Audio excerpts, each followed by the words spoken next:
بسم اللہ الرحمن الرحیم۔ آئیے آج جانتے ہیں طالوت کی بادشاہی کے بارے میں۔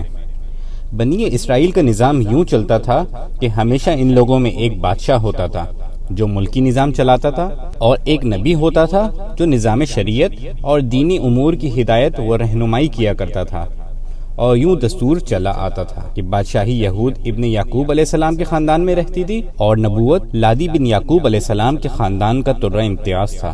حضرت شمویل علیہ السلام جب نبوت سے سرفراز کیے گئے تو ان کے زمانے میں کوئی بادشاہ نہیں تھا، تو بنی اسرائیل نے آپ سے درخواست کی کہ آپ کسی کو ہمارا بادشاہ بنا دیجئے، تو آپ نے حکم خداوندی کے مطابق طالوت کو بادشاہ بنا دیا، جو بنی اسرائیل میں سب سے زیادہ طاقتور اور سب سے بڑا عالم تھا، لیکن بہت ہی غریب و مفلس تھا۔ چمڑا پکا کر یا بکریوں کی چرواہی کر کے زندگی بسر کرتا تھا۔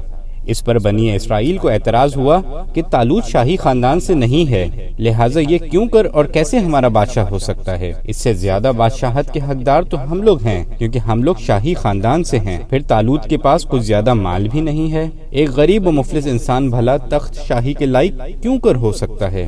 بنی اسرائیل کے ان اعتراضوں کا جواب دیتے ہوئے حضرت شمویل علیہ السلام نے یہ تقریر فرمائی، جس کو اللہ تعالیٰ نے قرآن کی سورہ بقرہ آیت نمبر 247 میں بیان فرمایا۔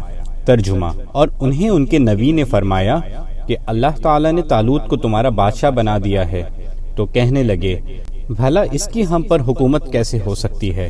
اس سے تو بہت زیادہ حقدار بادشاہت کے ہم ہیں، اس کو تو مالی کشادگی بھی نہیں دی گئی۔ نبی نے فرمایا سنو، اللہ تعالیٰ نے اس کو تم پر برگزیدہ کیا ہے اور اسے علمی اور جسمانی برتری بھی عطا فرمائی ہے۔ بات یہ ہے کہ اللہ جسے چاہے اپنا ملک دے، اللہ تعالیٰ کشادگی والا اور علم والا ہے۔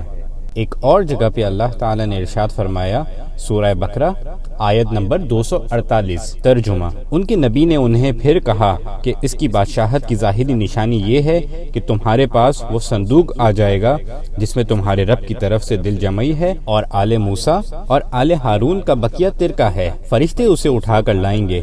یقیناً یہ تو تمہارے لیے کھلی دلیل ہے اگر تم ایمان والے ہو۔ ناظرین کرام، اس واقعہ سے ہمیں بہت واضح درس ملتا ہے کہ اللہ تعالیٰ کے فضل اور اس کی نوازش کی کوئی حد نہیں ہے۔ وہ چاہے تو چھوٹے سے چھوٹے آدمی کو منٹوں بلکہ سیکنڈوں میں بڑے سے بڑا آدمی بنا دے۔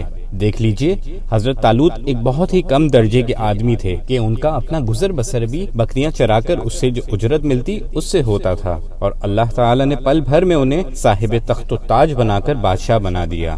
ہمارے اگلے ایپیسوڈ میں ہم جانیں گے کہ محراب مریم کیا ہے، اور اللہ تعالیٰ نے ہمیں اس کے بارے میں کیا معلومات قرآن میں فراہم کری ہیں۔ تب تک کے لیے ہمارے ساتھ جڑے رہیے، خیال رکھیے گا۔ السلام علیکم ورحمۃ اللہ وبرکاتہ۔